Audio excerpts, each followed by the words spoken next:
Hello everybody student, आप सभी का स्वागत है BNP nursing education competition classes में। जैसा कि आपको पता है बेटा, जो हमने यूपीपीएससी का जो न्यू बैच स्टार्ट किया था, उसी एमसीक्यू सेशन का आगे बढ़ाते हुए एक नई थॉट, एक नई एनर्जी के साथ सॉरी आगे बढ़ रहे हैं। आज की जो हमारी थॉट है बेटा, वह है जीवन में मौके तो सभी को मिलते हैं। जीवन में मौके तो सभी को मिलते हैं, लेकिन सफलता केवल कड़ी मेहनत करने वालों को ही प्राप्त होती है। बिल्कुल सही बात है बेटा। अगर किसी भी टारगेट को कंप्लीट करने के लिए अगर बेटा आपने मेहनत नहीं की, तो ध्यान रखना बेटा, सफलता आपको नहीं मिलेगी।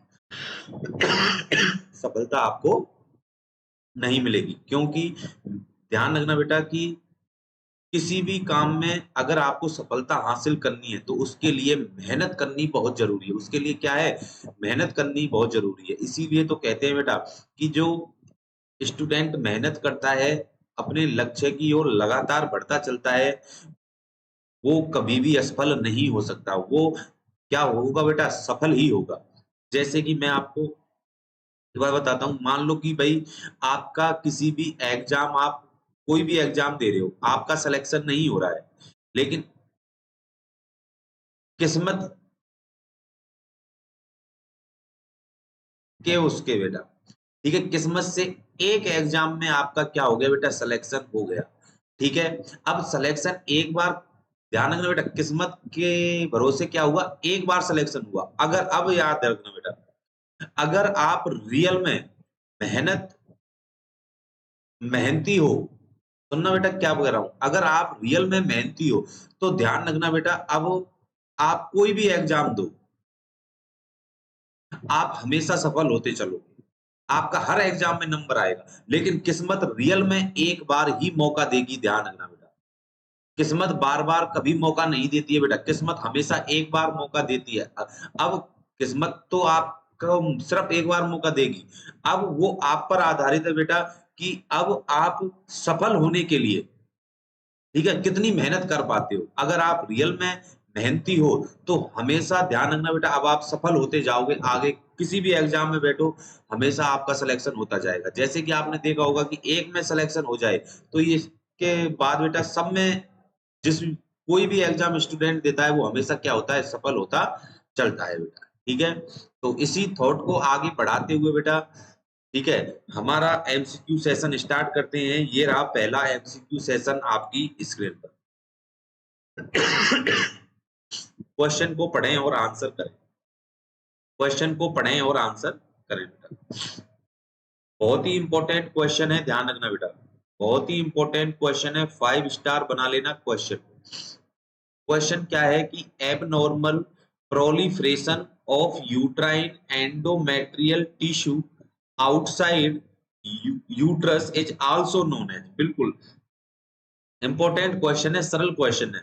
सिर्फ ये क्वेश्चन क्या कह रहा है कि जो भाई, देखो बेटा, जो यूट्रस होता है, ये क्या है? यूट्रस है, ठीक है?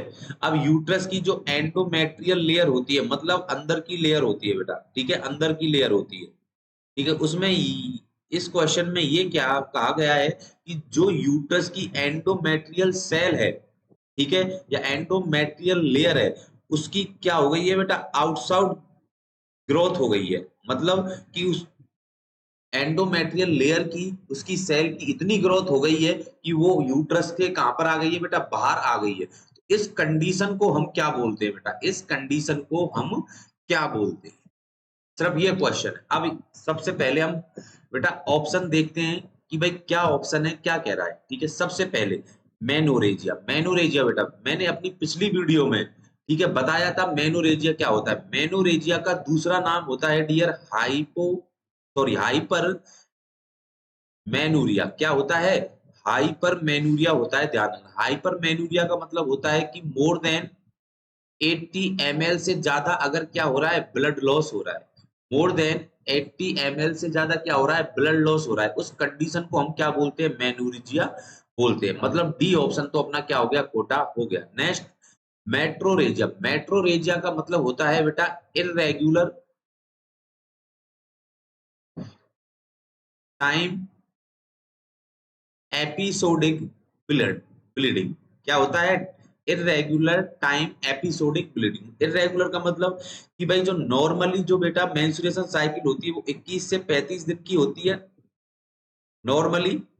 ठीक है, इस कंडीशन में क्या होता है कि भाई कभी तो 18 दिन की आ गई, कभी 22 दिन की आ गई, कभी 26 दिन की, कभी 30 दिन की, फिर कभी 18 दिन की, फिर 20 दिन की। इस प्रकार क्या होती है बेटा, इरेगुलर में आती है।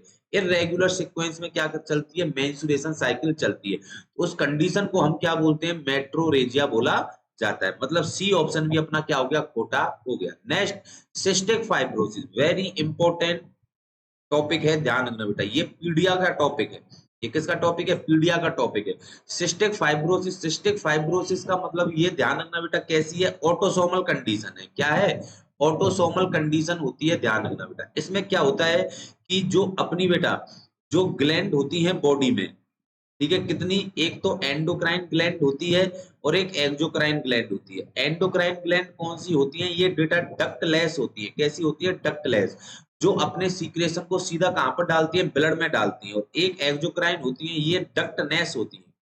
ये कैसी होती है डियर, डक्टनेस होती है, जो अपने सीक्रेशन को बेटा डक्ट के द्वारा कहां पर डालती है, ब्लड में डालती है। कहां पर डालती है डियर, ब्लड में डालती है। तो ध्यान रखना बेटा, जो सिस्टिक फाइब्रोसिस होती है, एक तो ऑटोसोमल डिजीज है, दूसरी बेटा इसमें कौन सी ग्लैंड अफेक्ट होती है, तो ध्यान रखना मोस्टली इसमें कौन सी ग्लैंड बेटा,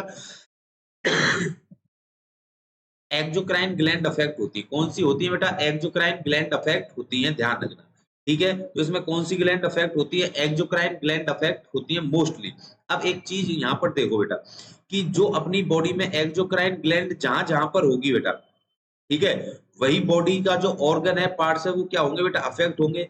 दूसरा, कि इसमें जो एक जीन होती है बेटा, CFTR जीन, ठीक है, इस ऑटोसोमल डिजीज है, तो इस जीन के अफेक्ट होने से, ठीक है, जो बेटा बॉडी के क्या होते हैं बेटा, सीक्रेशन होते हैं। क्या होते हैं, बॉडी के सीक्रेशन, ठीक है, उनको क्या बनाती है, थिक बनाती है। क्या बनाती है डियर, थिक बनाती है। अब थिक बनाएगी तो क्या होगा, जो अपनी डक्ट है बेटा, वो क्या होंगी, बंद हो जाएगी। मतलब क्या हो जाएंगी बेटा, जो जैसे मान लो ये डक्ट है और यहां से दूसरी डक्ट बेटा खुल रही है, तो ये वाली जो ओपनिंग है, ये क्या हो जाएगी बेटा, जब इसमें सीक्रेशन फंस जाएंगी तो ये क्या हो जाएगी, स्टॉप हो जाएगी।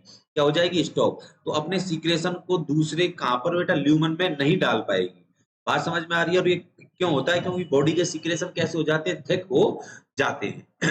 समझ में बात आई बेटा। ऐसे ही जो मान लो बेटा, जो अपनी स्वेट ग्लैंड होती है, ठीक है, स्वेट ग्लैंड होती है, और जो ये स्वेट ग्लैंड होती है डियर, ये भी अपने जो सीक्रेशन है, ठीक है, उसको कहां पर, जैसे सीबम वगैरह होता है बेटा, ठीक है, जिसको आप स्वेटिंग बोलते हो, जो क्या है, स्वेटिंग। अब ये क्या होता है कि अपने जो सीक्रेशन को कहां पर बेटा, डक्ट के द्वारा बॉडी से बाहर निकालते हैं। सीधी सी बात है, अगर मान लो ये डक्ट क्या हो जाए, बंद हो जाए सीक्रेशन के कारण, तो ध्यान रखना, जो बेटा बॉडी के ऊपर पसीना है, आपने देखा होगा कभी कभी क्या आ जाते हैं, सफेद सफेद सा क्या हो जाता है बेटा, सीक्रेशन सा या सबस्टेंस सा स्किन पर जमा हो जाता है। तो वो क्या है बेटा, वो क्या है बेटा, सोडियम है। क्या है, सोडियम होता है, ध्यान रखना। ठीक है, तो ध्यान रखना, यहाँ पर जो बेटा सबसे ज्यादा अफेक्ट होता है वो क्या है, कौन से है बेटा, स्वेट ग्लैंड ही होती है। क्या है, स्वेट ग्लैंड है। दूसरी कंडीशन ये आती है कि इसमें कौन सा कंफर्मेटिव टेस्ट किया जाता है। कंफर्मेटिव टेस्ट कौन सा होता है, ध्यान रखना। कंफर्मेटिव टेस्ट होता है स्वेट क्लोराइड टेस्ट। क्या होता है, स्वेट क्लोराइड टेस्ट। और इसमें जो सबसे ज्यादा इलेक्ट्रोलाइट इम्बैलेंस होता है वो क्या होता है, क्लोरीन होता है। वो क्या होता है बेटा, क्लोरीन होता है। कंफर्मेटिव टेस्ट कौन सा है, स्वेट क्लोराइड टेस्ट कंफर्मेटिव होता है, ध्यान रखना। ठीक है, और भी बेटा इस पे, ये बेटा बहुत इंपॉर्टेंट टॉपिक है, ध्यान रखना। इसी टॉपिक पे बेटा थ्योरेटिकल क्लास लेके कभी बेटा ऑनलाइन लेके आएंगे हम, ध्यान रखना। ठीक है, बहुत इंपॉर्टेंट टॉपिक है। इसका मतलब ए ऑप्शन भी अपना नहीं हो सकता। अब बचा कौन सा बेटा, बी ऑप्शन, और बी ऑप्शन ही इज द राइट आंसर होगा, एंडोमेट्रियोसिस। एंडोमेट्रियोसिस का मतलब होता है कि जो बेटा एंडोमेट्रियम लेयर है उसकी क्या हो जाए, ओवरग्रोथ हो जाए। क्या हो जाए डियर, ओवरग्रोथ हो जाए। उसी को हम क्या बोलते हैं, एंडोमेट्रियोसिस बोलते हैं। इसका मतलब B option is the right answer होगा। आई होप यहां तक बेटा समझ में आया होगा। ठीक है, तो नेक्स्ट क्वेश्चन की तरफ मूव करते हैं। ये रहा नेक्स्ट क्वेश्चन आपकी स्क्रीन पर। क्वेश्चन को पढ़ें और आंसर करें बेटा।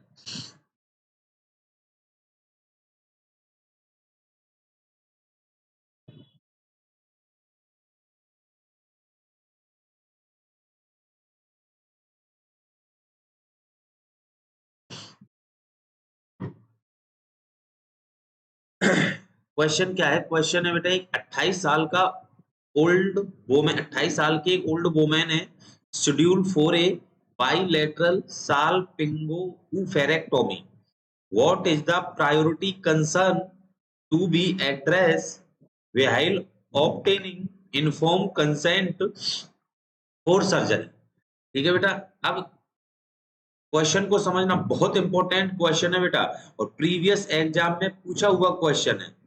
ठीक है, तो इसमें क्या पूछा गया है कि भाई एक 28 साल की वुमेन है, ठीक है, उसकी क्या कर रहे हैं बेटा, बाइलेटरल साल्पिंगोफेरेक्टोमी, मतलब उसकी जो बेटा ओवरी है और बेटा क्या है, फैलोपियन ट्यूब है, उसको क्या कर रहे हैं, रिमूव कर रहे हैं। क्या कर रहे हैं, रिमूव कर रहे हैं। तो इसमें प्रायोरिटी, जब हम इन्फॉर्म कंसेंट लेंगे तो उसकी मेन प्रायोरिटी क्या होगी, उसमें हम क्या बताएंगे उस महिला को। ठीक है, अब ये देखना बेटा, ऑप्शन पढ़ते हैं। रिस्क ऑफ हेमरेज, एक बात बताओ बेटा कि रिस्क ऑफ हेमरेज की तो चाहे कोई भी सर्जरी हो बेटा, एनी सर्जरी, कोई भी सर्जरी हो, उसमें रिस्क ऑफ हेमरेज तो रहती है। ठीक है भाई, क्या रहेगी बेटा उसमें भाई, ब्लीडिंग, जो सर्जरी होगी तो ब्लड लॉस होने का चांस रहेगा। तो उस समय क्या करते हैं बेटा, ब्लड ट्रांसफ्यूजन का भी क्या करते हैं, तैयारी करके रखते हैं, और फ्लूइड की भी तैयारी करके रखते हैं, क्योंकि सर्जरी के दौरान फ्लूइड तो चलता है, कहीं क्या नहीं हो जाए, फ्लूइड लॉस नहीं हो जाए। तो ये तो अपना ऑप्शन छोटा हो गया। Next acute pain, acute pain भाई एनेस्थीसिया क्यों दे रहे हो फिर आप, नहीं समझ में बात आई, एनेस्थीसिया क्यों दे रहे हो, तो एक्यूट पेन तो कोई इसका बेटा निवारण नहीं है। नेक्स्ट क्रोनिक लोअर पेन, बिल्कुल बकवास। अब एक चीज देखो बेटा कि मानो ये यूट्रस है, क्या है, ये यूट्रस है। ठीक है, अब यूट्रस और ये क्या है, फेलोपियन ट्यूब है। ये क्या है, फेलोपियन ट्यूब। ठीक है, ये फिम्ब्रीन है और ये क्या है, ओवरी है। ठीक है, अब इसमें क्वेश्चन में क्या दिया गया था, साल्पिंगोफेरेक्टोमी, मतलब कि ओवरी को रिमूव कर दिया। ठीक है, और फेलोपियन ट्यूब को रिमूव कर दिया, दोनों को क्या कर दिया बेटा, रिमूव कर दिया। ठीक है, यहां से यहां तक। अब एक चीज देखो बेटा कि भाई ओवरी किसका सीक्रेशन करती है, एस्ट्रोजन प्रोजेस्टेरोन का। इट मींस मतलब ओव्यूलेशन भी कौन करवाती है, ओवरी करवाती है। इसको निकाल दिया, निकाल दो तो ओव्यूलेशन नहीं होगा, एस्ट्रोजन प्रोजेस्टेरोन सीक्रेशन नहीं होंगे। फेलोपियन ट्यूब को निकाल दिया मतलब फर्टिलाइजेशन नहीं होगा। क्या नहीं होगा डियर, फर्टिलाइजेशन नहीं होगा। और जब फर्टिलाइजेशन नहीं हुआ तो बताओ बेटा कि फीटस कैसे होगा, बेबी कैसे होंगे।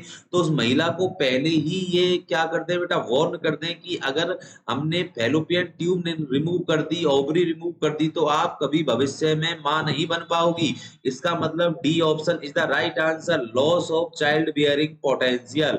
मतलब कि आप जो मतलब प्रेगनेंसी की जो क्षमता है बेटा वो क्या हो जाएगी, बिल्कुल लॉस हो जाएगी। क्यों, बिल्कुल ये तो बात सही है भाई, किसमें, जब ओवरी ही नहीं होगी और फेलोपियन ट्यूब नहीं होगी, तो ध्यान रखना बेटा कि फेलोपियन ट्यूब नहीं है तो फर्टिलाइजेशन नहीं होगा, ओवरी नहीं है तो ओव्यूलेशन नहीं होगा। तो इसका मतलब दोनों चीज नहीं है तो प्रेगनेंसी भी नहीं होगी। क्या नहीं होगी, प्रेगनेंसी भी नहीं होगी।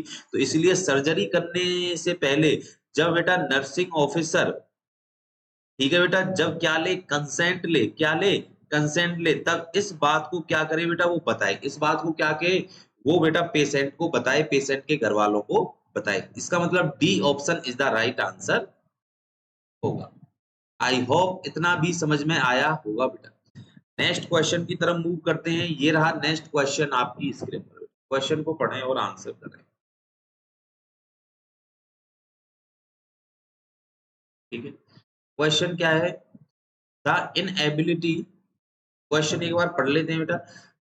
The inability to conceive a child, ठीक है, मतलब कि चाइल्ड कंसीव करने की क्षमता क्या है बेटा, अनेबल है after 1 year of regular sexual inter, मतलब 1 साल तक इंटरकोर्स होने के बाद भी क्या नहीं कर पा रही है, प्रेगनेंसी कंसीव नहीं कर पा रही है, अनप्रोटेक्टेड कॉन्ट्रासेप्शन, बिना कॉन्ट्रासेप्शन के भी, और the inability carry a pregnancy to term, बिल्कुल कि भाई 1 साल तक क्या कर रहे हैं, इंटरकोर्स कर रहे हैं बिना किसी कॉन्ट्रासेप्शन यूज किए, और फिर भी प्रेगनेंसी क्या नहीं कर पा रही है, कंसीव नहीं कर पा रही है। बीमारी क्या होगी बेटा, बीमारी क्या होगी, क्वेश्चन सरल है और समझ में भी आ गया होगा बेटा, ठीक है। तो डिस, सबसे पहले ऑप्शन पढ़ते हैं नीचे से, डिसमेनोरिया। डिसमेनोरिया का मतलब नाम से पता पड़ रहा है बेटा, डिफिकल्टी,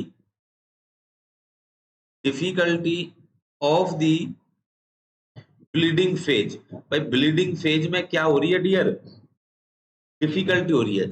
जब ब्लीडिंग फेज स्टार्ट हो रही है बेटा, मेंस्ट्रुएशन साइकिल स्टार्ट हो रही है, तो उस दौरान जब महिला को पेन होता है, और पेन ब्लीडिंग फेज 1 से 5 दिन की होती है, और 1 से 5 दिन की में मतलब कि महिला को क्या होता है बेटा, पेन होता है, उस पेन को क्या बोलते हैं, डिसमेनोरिया बोलते हैं। क्या बोलते हैं, डिसमेनोरिया बोला जाता है, ठीक है बेटा। तो इसका मतलब ये तो मेंस्ट्रुएशन साइकिल से रिलेटेड बीमारी है, तो डी ऑप्शन तो अपना नहीं हो सकता। एंडोमेट्रियोसिस अभी मैंने आपको बताया था कि भाई ओवर ग्रोथ हो जाए बेटा, ठीक है, over growth outside of the endometrium, endometrium, endometrium की ओवर ग्रोथ हो जाए बाहर की साइड बेटा, किससे, फ्रॉम यूट्रस, यूट्रस से बाहर क्या हो जाए, ओवर ग्रोथ हो जाए। कंडीशन क्या कहलाएगी बेटा, कंडीशन क्या कहलाएगी, कंडीशन कहलाएगी बेटा एंडोमेट्रियोसिस। इसका मतलब सी ऑप्शन भी अपना नहीं हो सकता। एमनूरिया, एमनूरिया का मतलब होता है absence of menstruation cycle, absence of menstruation cycle, menstruation cycle क्या हो जाए, एब्सेंस हो जाए। तो जो एमनूरिया होता है डियर, जो एमनूरिया होता है वही ध्यान रखना बेटा अर्ली साइन सिम्टम होता है, अर्ली साइन सिम्टम होता है किसका, प्रेगनेंसी का। प्रेगनेंसी का अर्ली साइन सिम्टम कौन सा होता है, एमनूरिया होता है बेटा। स्टार मार्क कर लेना एग्जाम में कि early sign symptom of the pregnancy, pregnancy का अर्ली साइन सिम्टम क्या है, एमनूरिया होता है, ठीक है बेटा। तो इसका मतलब बी ऑप्शन भी अपना क्या हो गया, खोटा हो गया। नेक्स्ट बचा कौन सा बेटा, A option is the right answer, infertility. A option ही क्या होगा अपना राइट आंसर होगा कि इनफर्टिलिटी, इनफर्टिलिटी, इनफर्टिलिटी का मतलब भाई 2 टाइप होते हैं इनफर्टिलिटी के, सर कौन सा, एक तो प्राइमरी टाइप होता है डियर, एक होता है सेकेंडरी टाइप। एक कौन सा होता है, सेकेंडरी टाइप, ठीक है। प्राइमरी जो इनफर्टिलिटी होती है इसमें बेटा जो प्रेगनेंसी है वो कभी भी कंसीव नहीं होती है, ध्यान रखना। और सेकेंडरी में कि महिला एक बार प्रेग्नेंट हो जाती है लेकिन उसके बाद बेटा प्रेग्नेंट नहीं होती, वो कौन सा टाइप है, सेकेंडरी टाइप होता है, ठीक है। आई होप इतना एक्सप्लेनेशन समझ में आया होगा बेटा आपको क्वेश्चन का। तो ए option is the right answer होगा, ठीक है बेटा। नेक्स्ट क्वेश्चन की तरफ मूव करते हैं। ये रहा नेक्स्ट क्वेश्चन आपकी स्क्रीन पर, ये बेटा फार्मा का क्वेश्चन है, ध्यान रखना। क्वेश्चन को पढ़ें और आंसर करें। क्वेश्चन क्या है बेटा, क्वेश्चन है which of the following does not cross the placenta, मतलब इनमें से ऐसी कौन सी मेडिसिन है जो प्लेसेंटा को, जो प्लेसेंटा को क्रॉस नहीं करती है बेटा, कौन कौन सी है, वारफेरिन, वारफेरिन बिल्कुल बेटा, वारफेरिन क्या है, ये बेटा ओरल एंटीकोगुलेंट होती है। ये क्या होती है, ओरल एंटीकोगुलेंट होती है। क्या होती है, ओरल एंटीकोगुलेंट होती है, ध्यान रखना। ओरल एंटीकोगुलेंट मतलब कि ये जो थ्रोम्बोसिस है बेटा, ठीक है, उसको मतलब जो ब्लड है या थ्रोम्बोसिस, जो ब्लड का क्लॉट है या थ्रोम्बोसिस है उसको जमने से रोकती है बेटा। क्या करती है भाई, जैसे ये ब्लड वेसल्स है, इसमें क्या हो रहा है, क्लॉट बन रहा है, पहले ये था फिर ये था फिर ये, ऐसे इस प्रकार क्लॉट बन रहा है। इसको फॉर्मेशन होने से पहले ही इसको क्या कर देगी बेटा, रोक देगी। वो कौन सी है, एंटीकोगुलेंट। एक और होती है बेटा इसके अलावा थ्रोम्बोलाइटिक, कौन सी होती है, थ्रोम्बोलाइटिक। थ्रोम्बोलाइटिक का अलग एक्शन है, मतलब कि इसमें क्लॉट बन गया, इसमें क्लॉट बन गया, इसी क्लॉट को क्या करे बेटा, डिस्ट्रैक्ट करे। वो कौन सी मेडिसिन होती है, थ्रोम्बोलाइटिक। थ्रोम्बोलाइटिक मेडिकेशन का एग्जांपल क्या होता है, इसका जो एग्जांपल होता है बेटा वो होता है स्ट्रेप्टोकाइनेज क्या होता है? स्ट्रेप्टोकाइनेज होता है, ठीक है, काइनेज। या फिर दूसरा होता है यूरोकाइनेज, क्या होता है? यूरोकाइनेज। एक और होता है तीसरा टीपीए, क्या होता है? टीपीए टिश्यू प्रोथ्रोम्बिन एक्टिवेटर होता है, ठीक है। ये सारे के तीनों क्या है? थ्रोम्बोलाइटिक है, ठीक है। और एंटीकोगुलेंट कौन सा है? ओरल एंटीकोगुलेंट तो वारफेरिन हो गया। और जो बेटा आईवी के द्वारा दिया जाता है वो कौन सा? हेपेरिन है। वो कौन सा है? हेपेरिन होता है, ध्यान रखना बेटा, ठीक है। और वारफेरिन ध्यान रखना बेटा, वारफेरिन अगर हम किसी प्रेग्नेंट महिला को दे रहे हैं, वारफेरिन अगर हम किसी प्रेग्नेंट महिला को दे रहे हैं तो ये ध्यान रखना बेटा, ये क्या करती है? आसानी से बेटा क्रॉस कर जाती है प्लेसेंटा को। ये आसानी से क्या कर जाती है? प्लेसेंटा को क्रॉस कर जाती है और फीटस में फर्दर क्या कर सकती है? एबनॉर्मलिटी पैदा कर सकती है। इसीलिए भाई वारफेरिन तो क्या होगी बेटा? प्लेसेंटा को क्रॉस पक्का कर जाएगी, इसलिए डी ऑप्शन तो अपना क्या है? खोटा हो गया। एक और क्वेश्चन यहां से कई बार पूछा जाता है कि वारफेरिन का एंटीडोट क्या होता है? एंटीडोट ऑफ वारफेरिन आंसर होगा बेटा विटामिन के। विटामिन के ही एंटीडोट होता है। अगर विटामिन के नहीं है तो कोई दिक्कत नहीं है, आप फ्रेश ब्लड दे सकते हो। एंटीडोट में क्या दे सकते हो? फ्रेश ब्लड दे सकते हो वारफेरिन वाले को। इसलिए डी ऑप्शन तो अपना क्या है बेटा? खोटा हो गया। नेक्स्ट नेलेक्सोन। नेलेक्सोन, ठीक है। नेलेक्सोन क्या है बेटा? ठीक है, ये अपोइड्स हैं। और नेलेक्सोन क्या होता है बेटा? एंटीडोट होता है। ये खुद एक एंटीडोट है किसका? मॉर्फिन का। किसका एंटीडोट है डियर? ये मॉर्फिन का एंटीडोट है, ठीक है। ये भी क्या कर सकता है बेटा? क्रॉस कर जाता है किसको बेटा? प्लेसेंटा को, और फीटस में फर्दर एबनॉर्मलिटी पैदा कर सकता है। सी ऑप्शन भी क्या हो गया? खोटा हो गया। मॉर्फिन, मॉर्फिन अपोइड्स है, ध्यान रखना बेटा, ये भी क्रॉस कर जाती है। इसका मतलब क्या है बेटा? बी ऑप्शन भी खोटा है। A option is the right answer बेटा, A option is the right answer होगा, ठीक है। हेपेरिन। अगर हम बेटा, अगर आपसे एक क्वेश्चन पूछा जाए कि drug of choice of anticoagulant in pregnant women के अंदर बेटा ड्रग ऑफ चॉइस कौन सी है? एंटीकोगुलेंट। आंसर होगा बेटा क्या? हेपेरिन। आंसर क्या होगा डियर? हेपेरिन होगा, ध्यान रख, क्योंकि हेपेरिन ही एक ऐसी एंटीकोगुलेंट है जो प्लेसेंटा को क्रॉस नहीं करती है बेटा, जो प्लेसेंटा को क्रॉस नहीं करती है, ठीक है। और इसका कई बार क्वेश्चन पूछा हुआ क्वेश्चन है बेटा, ठीक है। नेक्स्ट क्वेश्चन ये आता है, ठीक है। अभी ये बेटा ये क्वेश्चन पीजीआई में भी पूछा हुआ क्वेश्चन है, जो करंट में एग्जाम हुआ था, ठीक है। नेक्स्ट ये बात, हिपेरिन से रिलेटेड एक और क्वेश्चन आता है कि भाई मोस्ट कॉमन रूट कौन सा है इसको देने का? क्या है? Most common route. और मोस्ट कॉमन रूट होगा बेटा इसका क्या? सबक्यूटेनियस। सबक्यूटेनियस के द्वारा, मतलब जो बेटा सबक्यूटेनियस रूट होता है उसके द्वारा हम इस मेडिसिन को देते हैं, मोस्ट कॉमन रूट। इसी क्वेश्चन को फर्दर बेटा घुमाकर एग्जामिनर पूछ ले कि भाई एक पेशेंट है, उसके डायलिसिस हो रहा है और उसको क्या चल रही है? हेपेरिन चल रही है, तो बताओ इसको हेपेरिन किस रूट से चलेगी या किस रूट से चल रही है? आंसर होगा आईवी रूट, पक्का आईवी रूट से चल रही होगी, क्योंकि डायलाइसिस के दौरान डायलाइजर जो फ्लूइड चलता है बेटा, वो कहीं क्लॉट ना हो जाए, उसके लिए हम क्या देते हैं बेटा? हेपेरिन देते हैं। और वो हेपेरिन कैसे चलती है? आईवी चलती है, ध्यान रखना। मोस्ट कॉमन रूट पूछ ले, सबक्यूटेनियस। अगर कोई भी बेटा, कोई भी फर्दर, अगर कोई भी आईवी प्रोसीजर अगर कोई भी चल रहा है, चाहे डायलाइसिस है, चाहे ब्लड चल रहा है, ठीक है, चाहे आप एबीजी ले रहे हो, ठीक है, मतलब एलन टेस्ट वगैरह के थ्रू, ठीक है, या फिर आप फ्लूइड चढ़ा रहे हो, कि कोई भी आईवी प्रोसीजर अगर कोई भी चल रहा है, तो उस दौरान हम हेपेरिन को जब भी देंगे बेटा, वो किस रूट से देंगे? आईवी रूट से ही देंगे। आई होप यहां तक समझ में आया होगा बेटा, ठीक है। नेक्स्ट एक और क्वेश्चन, वो एग्जाम ही क्या जिसमें बेटा हेपेरिन का एंटीडोट ना पूछा जाए। क्या ना पूछा जाए? एंटीडोट ही ना पूछा जाए। हेपेरिन का एंटीडोट क्या होगा बेटा? सबको पता है, बिल्कुल, प्रोटामाइन सल्फेट। क्या होता है? Protamine sulphate. प्रोटामाइन सल्फेट ही एंटीडोट होता है बेटा किसका? हेपेरिन का, ठीक है। तो आई होप ये क्वेश्चन भी यहां तक बेटा क्लियर हुआ होगा आपका, ठीक है। नेक्स्ट क्वेश्चन की तरफ मूव करते हैं। ये रहा नेक्स्ट क्वेश्चन आपकी स्क्रीन पर, ठीक है। क्वेश्चन इंपॉर्टेंट है, प्रीवियस कई एग्जाम बेटा, इसको मैं 7 स्टार का सम्मान दूंगा इसी क्वेश्चन को। बहुत इंपॉर्टेंट क्वेश्चन है और इसका क्वेश्चन बेटा आपको कमेंट बॉक्स में लिखना है। इसका क्वेश्चन आपको कमेंट बॉक्स में लिखना है। ठीक है, बहुत इंपॉर्टेंट क्वेश्चन है। कमेंट बॉक्स में इसका आंसर देना बेटा। ठीक है, नेक्स्ट क्वेश्चन ये रहा। क्वेश्चन सरल क्वेश्चन है बेटा ये भी। ठीक है, क्वेश्चन है foetus get nutrition and food supply through. मतलब फीटस को बेटा जो न्यूट्रिशन है और फूड सप्लाई है वो किससे मिलती है? सीधी सी बात है बेटा, एक एक ही बात है। आंसर मैं आपको बता देता हूँ, सीधा प्लेसेंटा से मिलती है। किससे मिलती है? प्लेसेंटा से। ठीक है, अब बात आती है एमनियोटिक फ्लूइड। एमनियोटिक फ्लूइड किस किस से मिलकर कौन कौन बनाता है भाई? सीधी सी बात है, माँ बनाती है और खुद बच्चा बनाता है, मतलब फीटस बनाता है।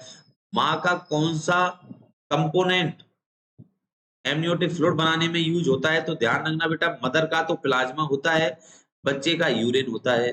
ठीक है, पूछ लेगी मोस्ट कॉमन कौन बनाता है? बच्चा ही बनाता है। कौन बनाता है? बच्चा बनाता है। मतलब बनाता भी बच्चा है और एब्जॉर्ब भी क्या करता है? डाइजेशन भी क्या करता है? बच्चा ही करता है बेटा। ठीक है, नेक्स्ट ये बात ये आती है यहाँ से बेटा, जो इसके क्या है, जो इसके अमाउंट है वो भी बहुत ज्यादा इंपॉर्टेंट है। अमाउंट सर कैसे? मान लो 12 वीक में कितना एमनियोटिक फ्लूइड बनता है बेटा? मतलब कितना एमनियोटिक फ्लूइड रहेगा? तो आंसर है सर 50 ml। ठीक है, 20 वीक में पूछ लिया सर, 20 वीक में कितना रहेगा? 400 ml। ठीक है, नेक्स्ट पूछ लिया भाई 34 वीक में कितना रहेगा? आंसर है 1000 ml। कितना रहेगा बेटा? 1000 ml। पूछ लिया भाई टर्म पर कितना रहेगा? 36 से 38 वीक पर कितना रहेगा? तो 600 से 800 ml। कितना रहेगा डियर? 600 से 800 ml। पूछ लिया 42 वीक पर कितना रहेगा? आंसर है 200 ml। कितना रहेगा? 200 ml। नेक्स्ट पूछ लिया कि आफ्टर 42 वीक तो कितना रहेगा बेटा? Less than 150 ml। मतलब 150 ml से क्या रहेगा? कम रहेगा। स्टार मार्क बनाने ना बेटा, कहीं से भी कैसा भी टाइमिंग पूछ सकता है एग्जाम में। ठीक है, तो ये सारे क्वेश्चन बनते हैं, ध्यान रखना। एक क्वेश्चन यहाँ से बनता है बेटा एमनियोटिक फ्लूइड से, कलर से। ठीक है, कलर से भी बनता है। मान लो भाई, अगर मान लो एमनियोटिक फ्लूइड का कलर गोल्डन कलर का है तो उसको कौन सी बीमारी हो सकती है बेटा? तो RH इनकॉम्पेटिबिलिटी, RH इनकॉम्पेटिबिलिटी हो सकती है, ध्यान रखना। ठीक है बेटा, अगर मेकोनियम जैसा कलर है तो इसका मतलब, ठीक है, तो क्या कौन सी कंडीशन हो सकती है? इसका मत देखो, इसमें क्या होता है, ग्रीनिश कलर जैसा होता है बेटा। क्या होता है? ग्रीनिश कलर जैसा। तो इसका मतलब कि बच्चे ने मेकोनियम को एक्सपीरियंट कर चुका है।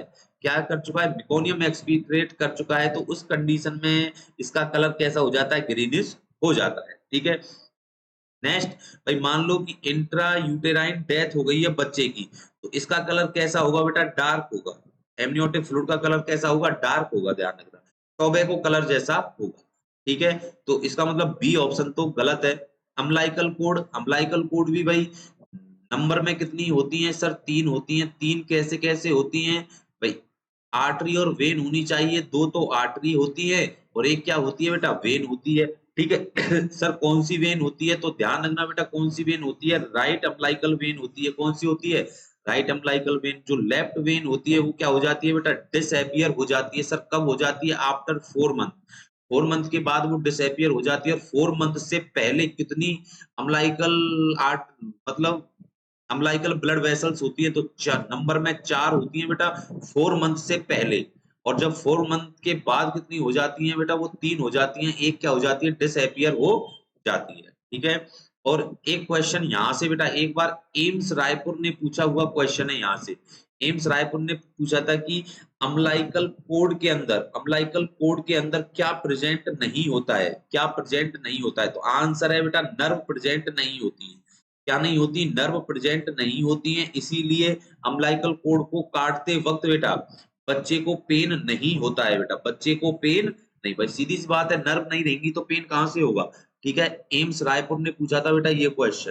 तो सी ऑप्शन भी क्या है बेटा अपना? गलत है। ठीक है, तो आंसर मैं आपको पहले ही बता चुका हूं बेटा, A option is the right answer होगा। ठीक है, नेक्स्ट क्वेश्चन ये रहा। वही क्वेश्चन बेटा आ गया। ठीक है, जो अभी मैं आपको बता रहा था बेटा, ये क्वेश्चन एम्स रायपुर में पूछा हुआ क्वेश्चन है, ध्यान रखना। एम्स रायपुर ने पूछा था बेटा ये क्वेश्चन, बहुत इंपॉर्टेंट क्वेश्चन है। इसमें यही पूछा गया है कि भाई अम्लाइकल जो कोड है उसके कैरेक्टरिस्टिक्स हैं सारे के सारे एक्सेप्ट इनमें से कोई एक नहीं है, ध्यान रखना बेटा। सबसे पहले पढ़ लेते हैं umbilical cord transport oxygen and nutrient to developing foetus. बिल्कुल बात सही है। अम्लाइकल कोड ऑक्सीजन और न्यूट्रिएंट का क्या करती है, ट्रांसपोर्ट। इसका मतलब ये बात सही है, ध्यान रखना ये बात सही है, लेकिन आंसर गलत है बेटा। हमें गलत छांटना है इसमें से, ठीक है।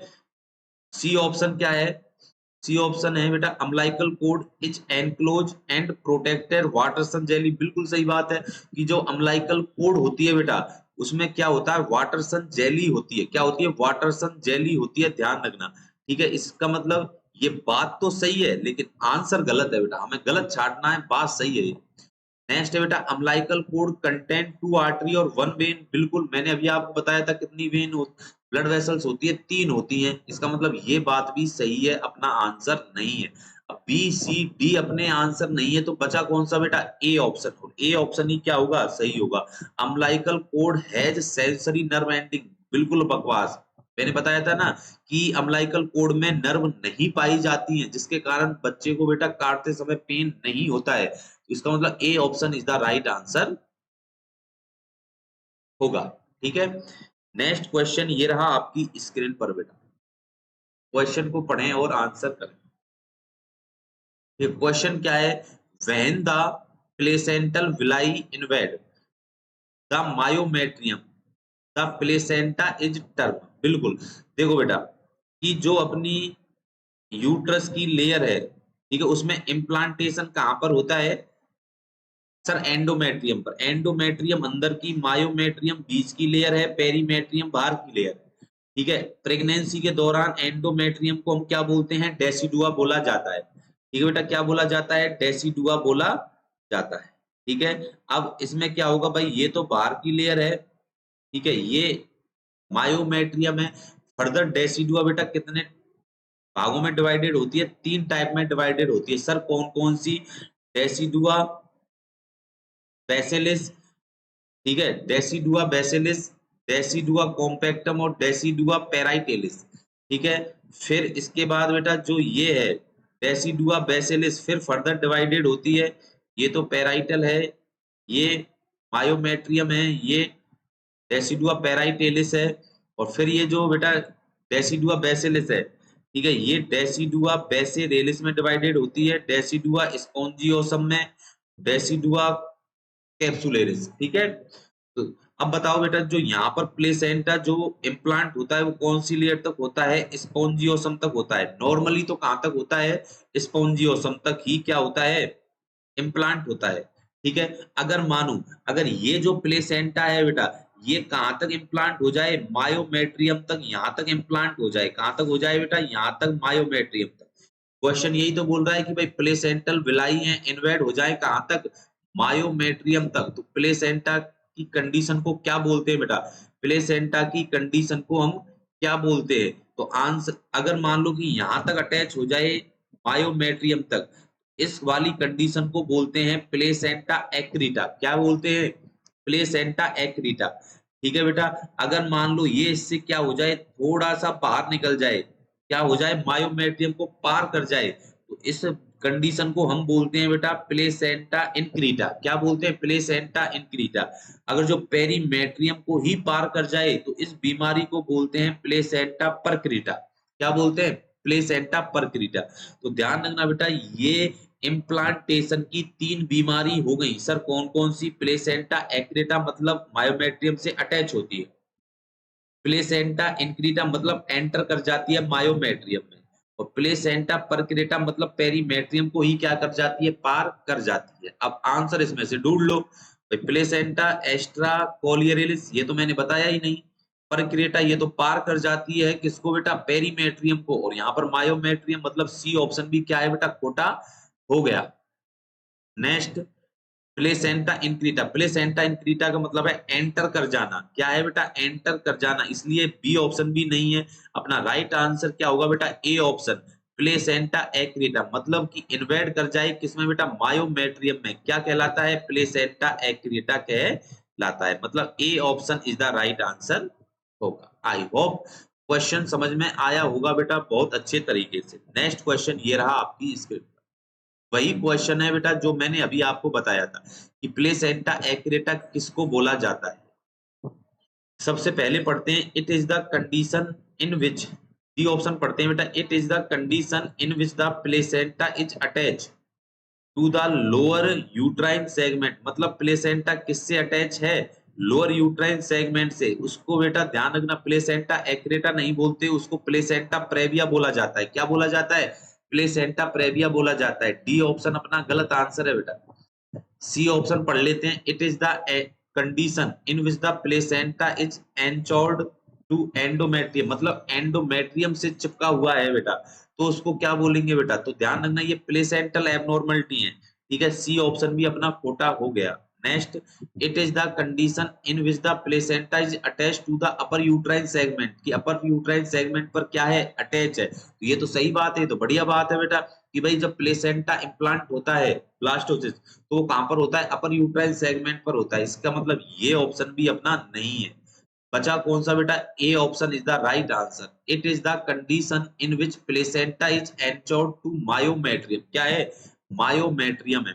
मायोमेट्रियम से क्या होता है, चिपका हुआ रहता है क्या, प्लेसेंटा। इसका मतलब कि ए option is the right answer होगा। प्रीवियस क्वेश्चन में एक्सप्लेनेशन दे चुका हूं बेटा विद डायग्राम, देख लो ये वाला क्वेश्चन, ठीक है। इन डायग्राम से आप समझ जाओगे कि प्लेसेंटा एक्रीटा क्या है, इनक्रीटा क्या है और परक्रीटा क्या है, ठीक है। आई होप आज का एमसीक्यू सेशन बेटा आप सभी को पसंद आया होगा, ठीक है। अगर हमारी वीडियो पसंद आई है बेटा तो लाइक करें, शेयर करें, सब्सक्राइब करें। आज की जो हमारी क्लास है बेटा वो यहीं समाप्त होती है, ठीक है। आज के लिए इतना ही, फिर मिलेंगे बेटा एक नई वीडियो के साथ, एक नए एमसीक्यू सेशंस के साथ फिर मुलाकात होगी इसी प्लेटफॉर्म पर। तब तक के लिए बेटा थैंक यू।